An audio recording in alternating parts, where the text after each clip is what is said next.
Welcome back to Purrfect Takes. I'm your host, Stephen Patton, joined as always by my co-host and dear friend, Jake LaQuire. And today is almost the juxtaposition episode of last week's, where we talked about these crowded quarterback rooms. You really can't, in the modern NFL, have two quarterbacks on the field. And so you create more confusion for yourself than necessarily solutions. Today, we want to kind of spin that on its head and talk about the best duos in the NFL, teams that have the best of the best at a position, and two of them specifically speaking. And so, kind of what gave me the idea for this episode was the George Pickens trade, because we knew the Cowboys really didn't have a wide receiver outside of CeeDee Lamb. Jalen Tolbert hasn't amounted to much. We know, as Panthers fans, what Jonathan Mingo is. So it kind of gave you this concern about, like, okay, so who's the other guy besides CD? And so them going out and getting George Pickens kind of makes a formidable duo. I would say that it's hard to name 4, even 5 wide receiver duos that are better than CD and George Pickens on paper. And so the point of this exercise isn't necessarily to go like position by position and talk about the top 5, just simply the best of the best. And so I want to kick it off to you, Jacob. Who do you think the best wide receiver duo is right now in the league? I think the best receiver duo should be reflected by a lot of different things. Obviously, their production, how they get paid. And when you look at those two kind of categories there, no duo got paid more and produced more than the Bengals duo this past year. And that's who I think is the best duo right now. T. Higgins is probably the best wide receiver 2, maybe the second best wide receiver 2, depending on where you see like Devontae Smith or Jordan Addison maybe. But Jamar Chase coming off of a triple crown year, T. Higgins coming off of a very good year, very solid year, and both of them getting pretty substantial contracts. I think you have to put them at the forefront of the best wide receiver duos in the league right now. They could be paid like A.J. Brown, Devontae Smith, but because their ownership group is not necessarily as flexible or cash friendly, that they put themselves in a predicament where, yeah, you're investing almost, I would say, $75 million for 2 wide receivers, which is kind of crazy. Which is kind of crazy from an accounting perspective, but the salary cap is exploding. I agree with you that this is the best wide receiver duo if we're looking at production. They produced over 2,600 receiving yards last year on about 200 receptions. So that comes out to a nice solid 13.1 yards per reception, which is good. You saw the touchdowns from both of them. T. Higgins turns the 50-50 jump balls in the 80-20, and Jamar Chase is one of the best. He's definitely top 3 right now in the game. And so when you put those two together, you have 2 Pro Bowl wide receivers that got paid a lot of money. And they got paid a lot of money because they do really, really good work together, complement each other extremely well. Jamar Chase being the yak guy, T. Higgins being the more possession receiver. And it's hard to find a better duo like that. Like you said, you can talk about the Eagles. You can talk about the Vikings.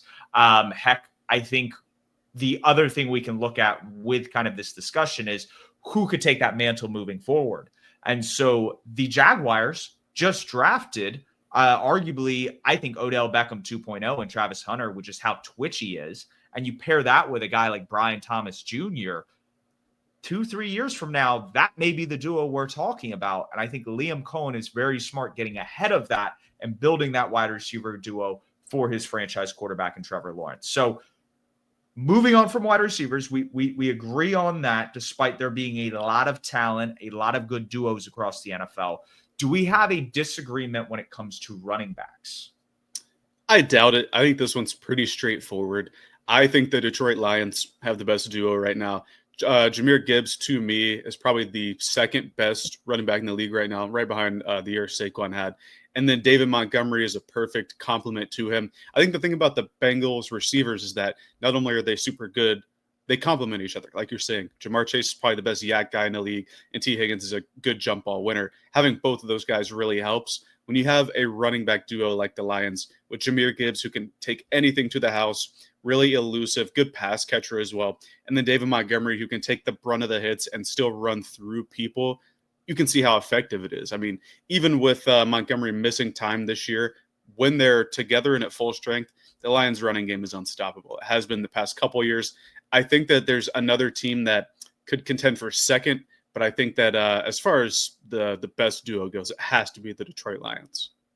I agree with you. And it's hard to dispute it. They were the only running back duo that amassed over 3,000 scrimmage yards this past year, which is just crazy to think about, and almost at 6 yards per touch. So very, very dynamic duo. And I use the word complementary in regards to Chase and Higgins, but I think it really reflects Montgomery and Gibbs a little bit more because exactly like you said, Montgomery's the guy that can run in between the tackles, and Gibbs can as well. He has the vision, he has the strength, but when you see Gibbs kick outside on some of those outside zone runs, it is just special because paired with that vision that I just talked about that enables him to run all over, he uses that with that speed, and it's like he hits the corner and he's gone. And it is just it's so special to see because there are very few running backs like that. I think that's why the Broncos spent a second-round pick on a guy like R.J. Harvey is because you need a home run hitter. Why we saw, I just skipped past the Patriots, who took the guy at Ohio State. Trevion Henderson.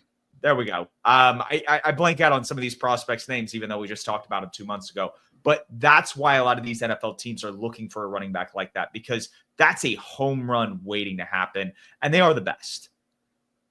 Now let's get to a position that I think you and me, if we were to put our money's worth on who it is right now, I don't think it's necessarily backed up by stats or necessarily accolades, but I think the commonality or your common denominator when it comes to tight end duos is Mark Andrews and Isaiah Likely. From a production standpoint, from a fantasy standpoint, from I think what the general populace knows about the position, it seems to be the best duo. I want to throw this out there, and maybe I'm crazy for saying this because Michael Mayer's production isn't necessarily there, but I like him and Brock Bowers together. And I think Geno Smith is going to make that work, especially with not having a ton of wide receiver help out in Las Vegas. I don't know what your take is, but I think the Andrews Likely narrative, even though it's the easy one, I think it probably is correct for right now if we're talking about who's the best right now. But what is your take on the tight end position? Well, real quick for running backs, I think Carolina has a shot at 2 this year with Chuba Hubbard and Rico Dowdle. Really good pairing there. 2,000-yard backs going in the same backfield. But with tight ends, I think you're right. Mark Andrews and Likely right now are probably better combined than Bowers and Michael Mayer. But to your point, I think they're more well-known because of all the things you said, like the Ravens are on national TV more, fantasy football, but they also had the best QB in the league throwing to him the past couple of years in Lamar Jackson. Now that Brock Bowers, who already has all the rookie tight end records, can get passes thrown to him by Geno Smith, somebody who's an established starter in the league, maybe he and Michael Mayer can take that next step. I have the Ravens right now because like what's in my mind is how they played with Lamar Jackson. But to your point, this could easily be the tight end duo going forward into the future, like how the Jags can maybe be the receiver duo going forward. I have a lot of faith that Bowers and Michael Mayer can make some stuff happen this year. That's my thought process as well. So I guess for the sake of this experiment, we'll lean with Andrews Likely, but use as a forward projection that we think Bowers and Mayer will take that mantle soon to come, because I really think you're talking about Mayer going into year 3. Tight ends really usually hit their stride year 4, year 5. Feels like Mayer's already there or approaching that precipice, and we know what Bowers is. So it just seems like it's going to happen sooner rather than later. Now we move to the offensive line, the trenches, position groups that really matter, but are sometimes harder to quantify with numbers. So obviously we talked about the production from the running back duo with Gibbs and Montgomery, the receiver production from Chase and Higgins, the fantasy outlook, and even some of the production from the tight ends. With tackles, it's almost like you want to hear less of them. And this goes for all offensive linemen. The less you hear of them, more than likely they're doing a great job.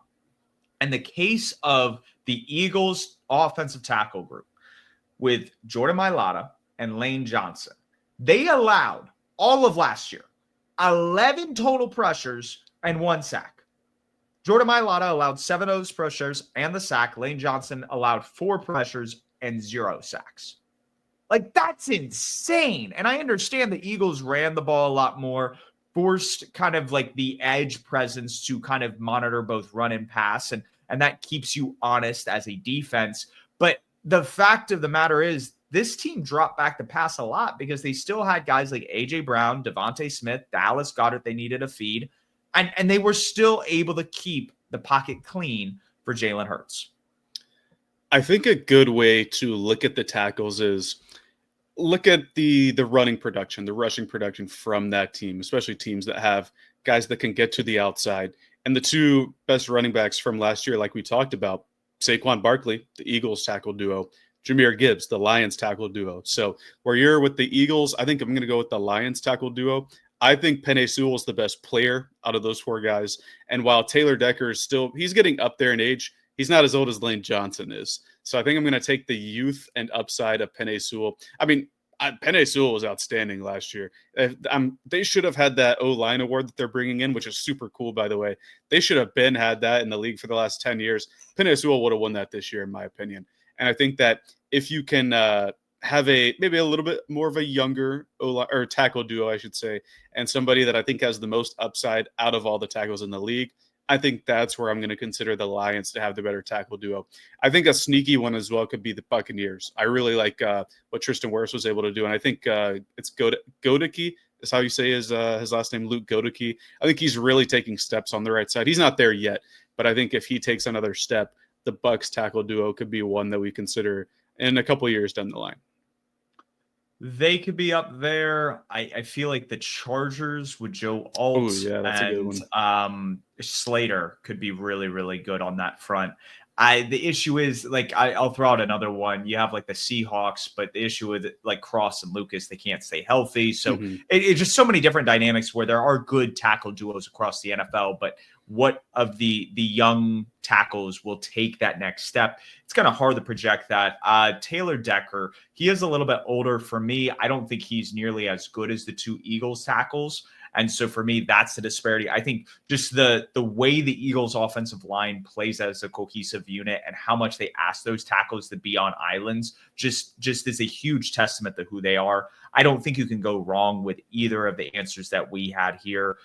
Moving forward, I agree with some of the takes that you said. I think you're circling in on like Wirfs and Sewell, which they're going to be stars, but it's finding that other guy that's going to also be a Pro Bowl type player and not just be like an average player. And I think that's really kind of the purpose of this experiment, is to really see two standout players at those positions.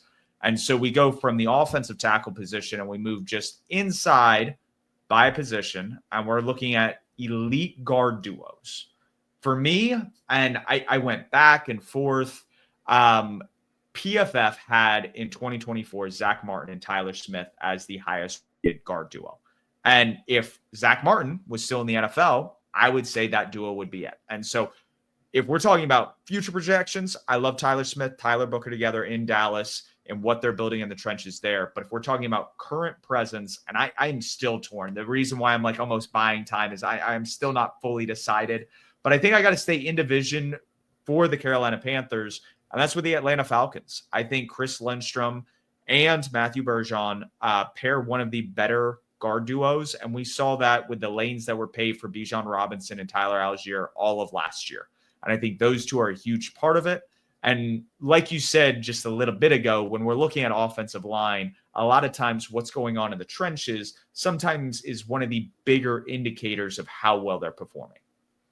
For sure. With the guards, it's so tough. And I'm not going to give you any flack for taking the time, because when you go through like our lads and look at the starter or look at these starters, there's a ton of teams with one really good guard and then, all right, whatever at the other guard, right? Like the Lions, I think, could have one really good guard, but then the other one's a question. The Eagles, right? Landon Dickerson, but then it's going to be either Tyler Steen or Kenyon Green. I think the Cowboys as well. We don't know what Tyler Booker's going to be. I think I'm going to be a bit of a homer here, and I'm going to stay in division as well, but pick the Panthers. I think Robert Hunt was a pretty solid, like easy top 10 guard, like in between 5 and 10 last year. And him and Damian Lewis both staying healthy, both being absolute maulers in the run game, because we know Carolina wants to run the ball first. I think the fact that Chuba Hubbard was able to get to 1,000 yards has a lot to do with the investments in the offensive line, particularly in the middle. And you got to think there was center turmoil all year, like they were dealing with injuries and stuff, and the guards still held it down in the middle. So because there are so many just teams out there where it could be, you could pick from a handful of like 10 teams. I think I'm just going to be a homer and go with Carolina. I think if the Packers get their stuff settled too, that could be one as well. Like Elton Jenkins, you never know what position he's going to play, but he's good everywhere. And if Aaron Banks can play like the way they paid him, maybe that's one of the better guard duos. But I really just don't know with the guards.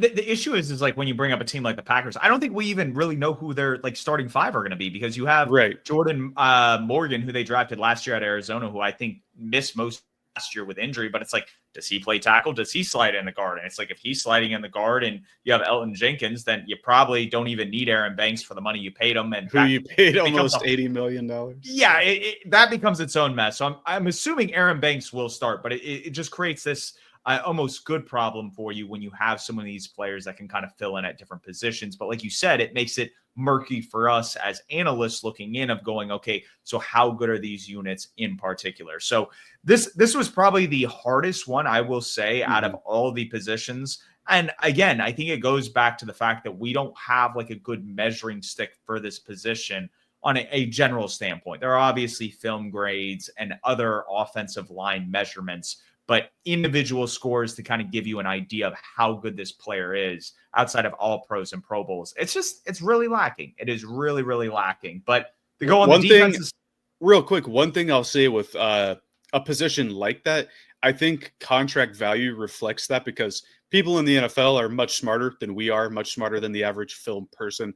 And people in pro scouting departments, like, it's their job to identify people like this that are at the top of the league. So when you see players receiving, guards in particular, receiving big deals, that kind of signals to me that, all right, the league really, really values this player. Like, and for Robert Hunt, it might have been a bit of a Carolina tax because we were so bad the year before. But a guy like Landon Dickerson, right? He's on the best team in the league, and he's still topped the market with his guard extension a couple years ago. Like, that kind of signals to me, all right, some of these lines that are investing high value in guards, because you don't see them drafted highly either, that might indicate how the league views these top guard duos. It's always a great indicator in terms of where the market views certain players. Now, obviously, there are some teams that they value certain positions or traits a little bit more. And so when you see those players then leave that system and go to another system, it doesn't always translate. So that's always something you have to consider, is that these teams, while they are very smart, they're looking for things that fit their system at times. And it doesn't always translate from team to team. So fan bases that kind of get upset that player was good prior and not good now. I think like a good example of that could be Mekhi Becton. We don't know necessarily how he's going to play guard moving forward. We know he worked great with Stoutland's offensive line in Philadelphia. We'll see if that's the case with Greg Roman's offense and their offensive scheme this coming year. Defensive side of the ball now. We'll start in the trenches, work our way out. Defensive line, back and forth a little bit, but I think probably one of the more underrated duos, and I think will really make themselves known this year, because I think the Buccaneers did a lot to add on the defensive side to really allow these two stars to shine through, and that's Kalijah Kancey and Vita Vea. You have Vita Vea, who's going to take up 2 or 3 blockers. He is a mauler in the run game. And then Kancey, he's like Aaron Donald light. Came out of Pittsburgh, shorter arms. Obviously hasn't had the production Aaron Donald came out having, but he has been very productive. He has gotten after the quarterback and generated pressure. And I think he's going to continue to do that going into year 3. So those two together, again, going back to the Gibbs and Montgomery, the Chase and Higgins, these are duos that complement each other very, very well. And I think are at the top of their game. I don't think there are many run defenders or run fitters in terms of just a guy that can take 2 or 3 blocks like Vita Vea in the league. And I don't know how many necessarily 3 techs out there are going to be able to generate the pressure Kancey can. And that duo combined has me landing here with the Bucs. Yeah, for sure. I think the Bucs are like the obvious choice here. I went back and forth with the Steelers as well, between Cam Hayward and Keanu Benton. They've been really Derek good Harmon. since I didn't want to include a rookie, but I like Derek Harmon a lot, and adding him to that, I think they could have one of the better. We'll say like 3 interior because they run an odd front, so you're going to have 3 tackles on the field at some point. But I really like what the Steelers are doing. I also thought really quickly about the Rams, like for the future, because we talked about like the Jags for the future, the Raiders for the future with the tight ends, the Rams interior for the future with Kobe Turner and Braden Fisk, both of whom performed well in their respective rookie seasons. That could be a young defensive tackle, interior defensive line duo that is wrecking the league for years to come. I want to see, and this is more like a future projection of, can the Eagles get Jordan Davis to where his conditioning is up a little bit more to where he's taking about 50% of the snaps? Because I think if he's paired on the field a little bit more with Jalen Carter, that duo has the potential to really take it to the next level. But it's going to depend on snap count from Jordan Davis, because he's got to be mauling and taking up blocks in order for Jalen Carter to do what he does best. And Carter's going to get after the quarterback and be effective in the run game, regardless of who's next to him. It's more just, if you want to free a player of Carter's caliber, you need to have Davis on the field. So that would be the duo I'd be looking for moving forward. Looking at edge room, I really think there's only one answer here, unless you're really stretching it. But I know you're not a Brian Burns fan, so I don't think you're going to be in New York with that edge duo. I think it's Danielle Hunter and Will Anderson Jr. These two are really, really good. And the fact that they were able to play next to each other last year was the reason why the Texans defense was top 10, and a reason why they might be able to jump into the top 5 consistently this year and be one of the best defenses. Do you have a disagreement here, or are you in accordance? Yeah, not at all. The Texans, I think, are the clear best edge rusher duo. Daniel Hunter, after his good year last year, I think he's now the second highest paid edge rusher because he got that 1-year extension, which is funny because it just makes it harder for the Bengals to sign Trey Hendrickson. And then Will Anderson Jr., I think, is the best young edge rusher in the league. He was the defensive rookie a couple years ago. He upped his game. This is a guy that we could see get like 15 plus sacks pretty consistently. Like you think of Robert Quinn's peak in terms of sack production. Like that's what we could be seeing from Will Anderson in years to come. With the Giants, however, it's not so much that I dislike Brian Burns. It's just I really like Abdul Carter, and I really like what he can be. So if he can be maybe Will Anderson Jr. light and bring that production up and let Brian Burns cook on the other side, I think you could see some stuff there. But yeah, I'm not disputing the Texans. They're the clear edge rush team right now. Maybe if Trey Hendrickson gets traded to another team with an established guy, maybe that's the duo. But for now, it's got to be the Texans. I agree. It's kind of hard to just dispute the production, both as pass rushers, but also run fitters. And I think if you talk about the New York duo, whether it's Kayvon Thibodeau, Brian Burns, obviously Abdul Carter's in the mixture there, there's liability in the run game. And then if you go to Jacksonville, I don't know if there's necessarily as much of a liability in the run game, but I have questions about Josh Hines Allen and Trayvon Walker getting after the quarterback on a consistent basis. But those are some just younger or more fun edge duos across the league that I could see vying for that mantle. It's just hard because we haven't seen it from some of those players, or in some instances, they're rookies that haven't even seen the field yet. And so the next position we're going to talk about, I think you're actually going to talk about a group with a rookie in it, but I'm not exactly sure. And we're talking about linebackers, and where I had a little bit of a hiccup in terms of choosing guards with the offensive side, I will say linebacker was probably the hardest one for me to decide on, because there are some interesting duos. I didn't feel like there was a clear one that stood out. I think if Fred Warner and Dre Greenlaw were still playing together, it'd be the obvious number one. But they aren't. And you don't have Roquan Smith and Patrick Queen like you did a couple years ago. So just it makes it very interesting when we talk about linebacking duos and not just rooms. For sure. It's the same with guards to me. Like there are a lot of teams with an established backer, right? You talked about Fred Warner, Roquan Smith. I think Frankie Louvu had quite the year last year too, but opposite him and Washington, no real stars there. I think I'm going to land with the Eagles just because – and I wasn't even taking Jihad Campbell into account. I thought Nakobe Dean came along quite well before he got injured right before the playoff run. So in my mind, I'm thinking about Zach Bond, who was a candidate for Defensive Player of the Year. young Nakobe Dean, who, if he comes back healthy and continues that trajectory, that's a really good young duo there. But they also brought in a player who's, I think his potential is much higher than both of those guys. And Jihad Campbell, he's certainly more athletic than both those guys, bigger than Nakobe Dean. Dean was on the smaller side at Georgia, but I think the Eagles linebacking duo, even before Campbell, has to be like, I think the clear number one. Like maybe if Trenton Simpson takes a step in Baltimore, that could be a duo we're talking about. But for me, it's got to be the Eagles. I'm going to throw out a duo here in a second, and we'll see if there's some riff where you're like, oh, that was a good one. That was a good call. With the Eagles, what I find hilarious is last year they had issues at the linebacking spot. Like they could not shore up the middle of the field the year before because of injuries and just guys leaving in free agency after their Super Bowl appearance the first go round.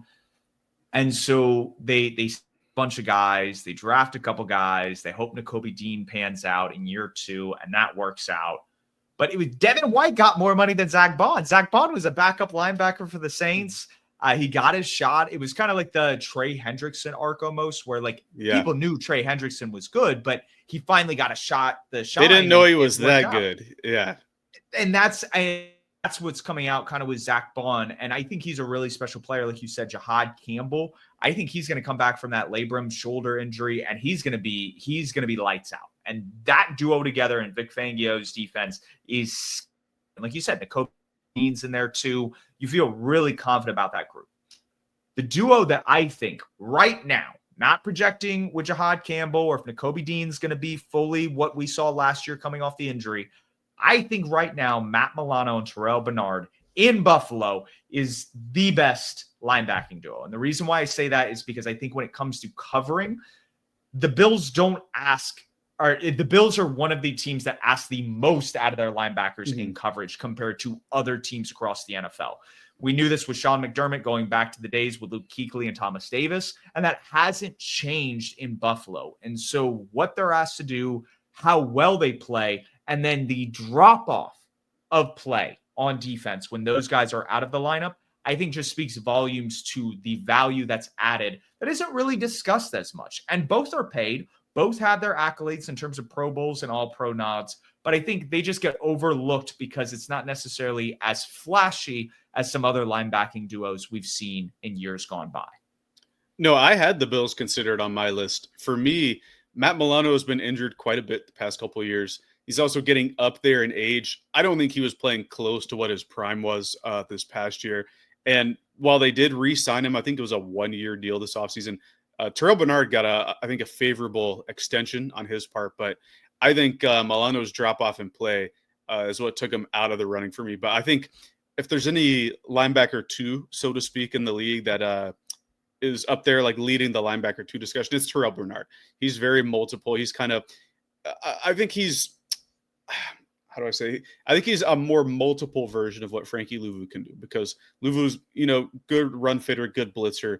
Bernard's with that, but he can also cover at a high level. And so I think that if they get the most out of Matt Milano this year, that certainly can be the best linebacker duo. But I just think he's past the prime of his career. He's in the twilight of his career, so to speak.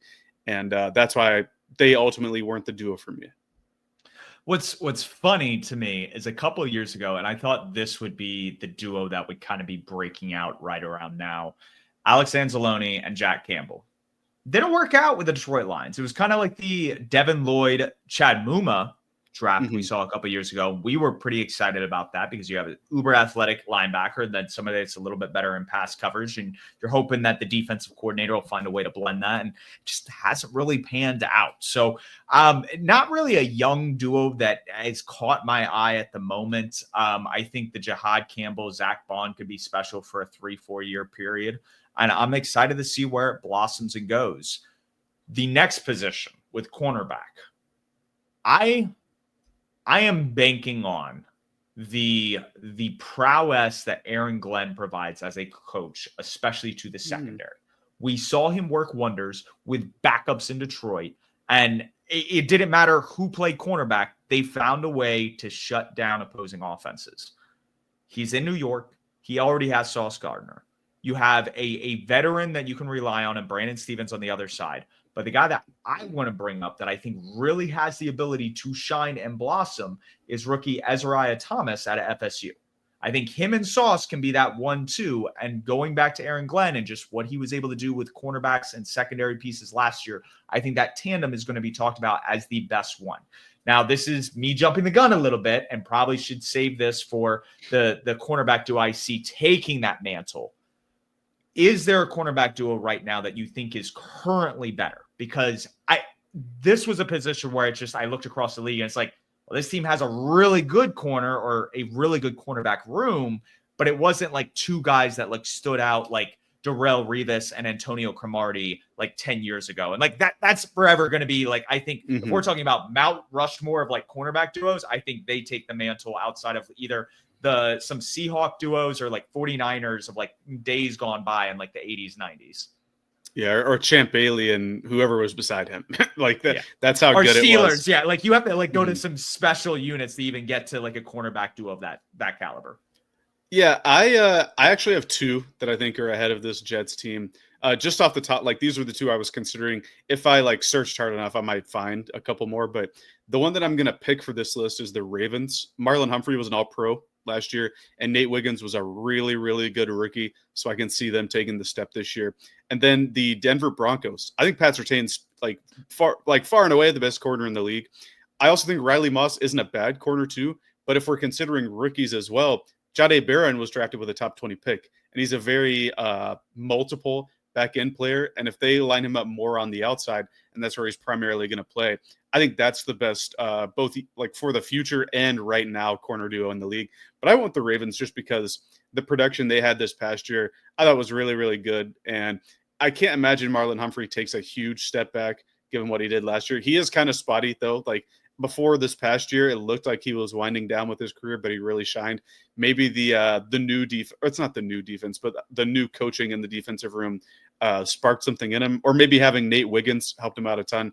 But I think the Ravens this year are going to be the best corner duo for me.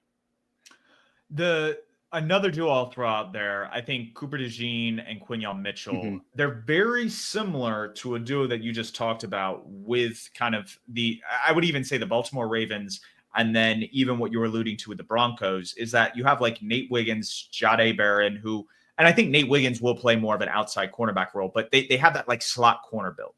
And that's great because you take away whoever's motioning and you have somebody kind of on an island in the case of a Marlon Humphrey or Patrick Surtain. And I really like kind of using those two because it is almost like a parallel line with like Trent McDuffie. And it wasn't Charvarius Ward. That was their first corner. It was the one they traded. L'Jarius Sneed. L'Jarius Sneed. Yeah. There we go. Charvarius Ward did move on free agency this past year. I think that was kind of what threw me. But L'Jarius Sneed, Trent McDuffie a couple years ago, you have the outside corner that's kind of able to just isolate against the X. And then you have Trent McDuffie, who you can move around as that chess piece. So I think cornerback rooms are starting to shift to more of that dynamic because we've seen the success of that. And the examples you provided are excellent of that, including the Eagles, who I think will have that kind of running for maybe like best duo moving forward. But I'm going to stick my plant with the Jets simply because we've seen what Sauce is, and Aaron Glenn has gotten the most out of secondary play. So the fact that he went out and got Ezra Thomas in his first year, I think speaks volumes. And I think Brandon Stevens, an ex-Ravens player, is going to play excellently this year next to Sauce. So moving to the safeties, I'm actually with you where you were with the cornerback room, and I think you're going to stay in Baltimore as well. But it's hard to go against Kyle Hamilton and then whoever's playing next to him. Last year was Marcus Williams. We saw some Ardarius Washington. He is currently injured. I think he's out for the year, unless it was just a minor tweak. It was ACL, unfortunately. But he got himself I think it was a 2-year extension with his play late in the year. Played quite well. I think I'm with you. If I didn't want to include a rookie, though, and I don't think I have, like, to this point, I think I would stick with the Lions with Kirby Joseph and Brian Branch. Kirby Joseph brought in, I think, 9 or 10 interceptions last year. And Branch, I think, for me, probably top 4 safety in the league. If I had to rank them in my head, I'm just trying to go through it right now. But if I'm taking rookies into account, it's definitely the Ravens. Kyle Hamilton is pretty easily the best safety in the league for me. And then Starks was a top 8 or 9 player in this year's draft for me. The fact that he fell to the Ravens is just funny, right? Because that's how Kyle Hamilton fell. But I can really see this duo being the one this year and for the future, just because they play off of each other so well. You talk about a secondary that is being built in Baltimore, and it's scary. I mean, the fact that, like, we just talked about our corners being Marlon Humphrey and Nate Wiggins, and how you feel very confident about those two, especially the years that they just came off of.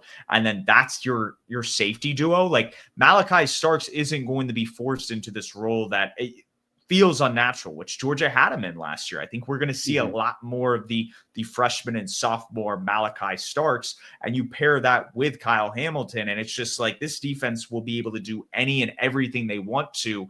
And Zach Orr as their defensive coordinator, I think is ecstatic. I mean, this is really completion of that back end. And you feel confident about the Ravens front, where you only wonder if the Ravens defense is going to continue to get better and improve, because at the top of last year, it didn't look necessarily like they were going to be able to keep up with where they were at, simply because of a brain drain from coordinators and other position coaches getting hired out. And then just some roster turnover. But like we see with the Ravens every single year, Eric DeCosta does a good job during the draft and free agency of rebolstering those units. And this safety unit is no different. For sure, that secondary is really, really scary to play against. And you need that, right, in the AFC when you're going against Josh Allen, or like the receiver duo we talked about with the Bengals, or Patrick Mahomes. And then with that secondary, you have the best linebacker in football, in my opinion, like right in front of him, Roquan Smith. And then they always figure out the front. So this could be a really, really good unit. And you're right. I think losing, it wasn't just Mike McDonald. They lost quite a few pieces to be coordinators elsewhere. I know it's Anthony Weaver, right, went to go be the Dolphins coordinator. But and the Titans defensive coordinator is I think it's Denard Wilson. Yeah, I think you're right. Another Ravens coach, right? Denard Wilson. And losing that many coaches, it doesn't matter how good the players are. There's going to be a lean period, so to speak. So the fact that they were able to get back to where they were toward the end of the year, they should be able to hit the ground running going into to 2025. One of the reasons, like we talked about, that I think they should be one of the favorites in the AFC. But yeah, looking at all these positions we have so far, like 3 Ravens, if we wanted to count the tight ends for the Ravens. We each had a couple Eagles, Lions positions as well. Really stacked teams between those top of the league groups there. For me, I think we can expect the Eagles and Ravens to continue their marks as some of the best in the league. The Lions, however, I think they might experience something of what the Ravens experienced, but brain drain on both sides of the ball. Like, Ben Johnson's leaving, Aaron Glenn's leaving. Aaron Glenn's taking some of the offensive coaches from the Lions with him as well. So it's going to be, I think, a bit of a learning period for the Lions players this year, but they still have the talent, right? Like, if you squint, you could include them in the receiver duo, right? Between Amon-Ra St. Brown and Jameson Williams, who finally got 1,000 yards last year. So I think that if he continues that path, you can really squint and have them maybe like 5th or 6th in receiver duo. So I think they'll be exciting to watch this year once they get everything figured out. Absolutely. And like you said, there's periods of adjustments and trying to figure out what does and what doesn't work, because you have some newer minds, or I think the defensive coordinators in-house hire. So at that point, it's, okay, how much of this can we keep together? What do we need to change? And then on the offensive side, you're bringing in a guy that has prior experience coaching, was just with Sean Payton, and you obviously know the Dan Campbell, Sean Payton kind of dynamic. You're hoping that's a seamless transition. Obviously, it's not Ben Johnson, but where you still have some of those explosive plays while you're still sticking to the fundamentals. And I think that's the potential there. But like you said, it's going to take some time. Everything in regards to just that kind of change, it's not overnight. And teams like the Ravens make it look effortlessly because they have a CEO type head coach in John Harbaugh, and the Lions have that with Dan Campbell. So I think they will be able to. But to your point, as we're wrapping up, I love how some of the more talented rosters in the Lions, the Ravens, the Eagles, teams that other franchises across the league are trying to emulate their style of just team building. And duos are a big part of it. Having tandems at different positions is sometimes better than just having a deep team. like the Green Bay Packers. We talked about the Green Bay Packers being a very deep team.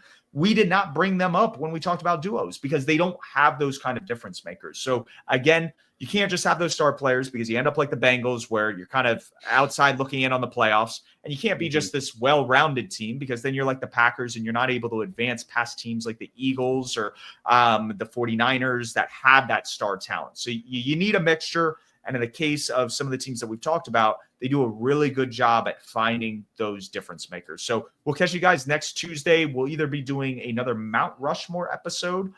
I think we'll be doing a Mount Rushmore episode. We'll be doing the one you talked about on Tuesday with the running backs and the offensive line. No, you're still there. Nope. Okay. You got ears on me? Yeah. It was just a little fuzzy there.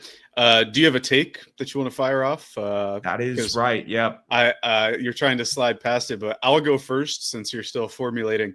Of all these groups that we talked about, I think the receiver, like the best receiver duo, I think that's going to be the one that changes this year in terms of and from a production standpoint, because I think we can say that the Bengals receivers were by far the best producers, like that duo.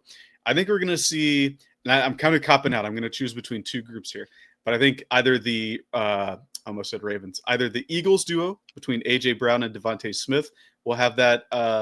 They're going to lead in production, or, and this is a very crazy one, the Vikings duo, because if they were able to get high production out of Sam Darnold, and if McCarthy's able to hit the ground running, given a year of seasoning, I know he wasn't playing, but given a year of just being in the NFL, I still think Justin Jefferson's the best receiver in the league. And I think Jordan Addison pairs with him quite well from a route running and having two people that can really get open perspective. I think it's going to be either the Eagles tandem or the Vikings tandem being the highest producing tandem of receivers in the league in 2025. Just to have this on record, are we counting production as total receptions, yards, touchdowns? Let's say who has like 2 or 3? Yeah, that's what I was going to say. They have to have 2 out of the 3 of those. And if it's like 3 different tandems lead in one of each, it's like who has the average of each, like who averages closer to first or second or whatever. Like I think one of those 2 tandems is going to produce the most. You see, I would like to agree with you, but I think their defenses are just too good, and they invested too much in the running game this year to pass at a high enough volume. Bengals will have to, because they're going to have to put up 30 to 40 points a game to just stay in it. So I definitely like where you're heading, because Higgins could be banged up for parts of the year. And from the duo production standpoint, you could be absolutely right. I think Jordan Addison is right there in terms of a breakout year. The Eagles are coming off a Super Bowl victory, and we've seen a lot of teams pull close to almost perfect records in the regular season after those years, because they're feeling themselves a little bit. So I could see the Eagles getting a little crazy, but again, little turmoil on the offensive play caller side. So we'll see how that transition works for them in Philadelphia. My take, and you kind of took the wide receivers. I was maybe going to get even a little bit more bold, but I'm glad you got that out of the way for me. I think when it comes to the secondary, we will be talking about the Jets as one of the best secondaries. I think the best way to probably look at that is that they will have, I don't want to do it by yards, but I want to do it almost by, like, we'll say yards per coverage snap, or yards allowed per throw, like a yards per attempt, turnovers, so interceptions, fumbles forced. And I'm trying to think of like another pillar to just have like 3 different things, because I do think they're going to be a top 3 unit. I think with Sauce on the outside, Aaron Glenn working with some of the other pieces, even the safeties, this is going to be a really special unit. And we just aren't talking about it enough, because I don't think we realize the Aaron Glenn effect that's going from Detroit to New York, because we saw it with the Saints. The Saints used to have these cornerback duos because they had Aaron Glenn in the building. So I think coaches matter from that perspective. I maybe we'll write this on the script afterwards. I'm just rambling at this point on air, but finding a way to, I think, articulate or being able to capture a top 3 or top 5 unit, that is where I'm landing with the Jets. Yeah, like, and there are like other measures. So like coverage grade from PFF isn't bad. Passer rating allowed isn't the best, but I think when you stack it with a whole secondary, I think that's a good measure rather than just individual players. So we'll certainly find some way to quantify secondary play other than that boy nice type of play, which I think, like, if you look at teams like the Ravens or the Broncos, like, that's how you think about them, right? Pat Surtain just won Defensive Player of the Year. So, and like, that's how you kind of think about secondary play in your head. But yeah, I think that's going to do it for us. You can follow us on all of our socials. We will be back Tuesday, maybe with a Mount Rushmore. I think we're trying to spread those out throughout the offseason, but we'll have to see. It won't be duos again. I can guarantee you that point. But yeah, until next week, keep pounding. From your favorite duo, and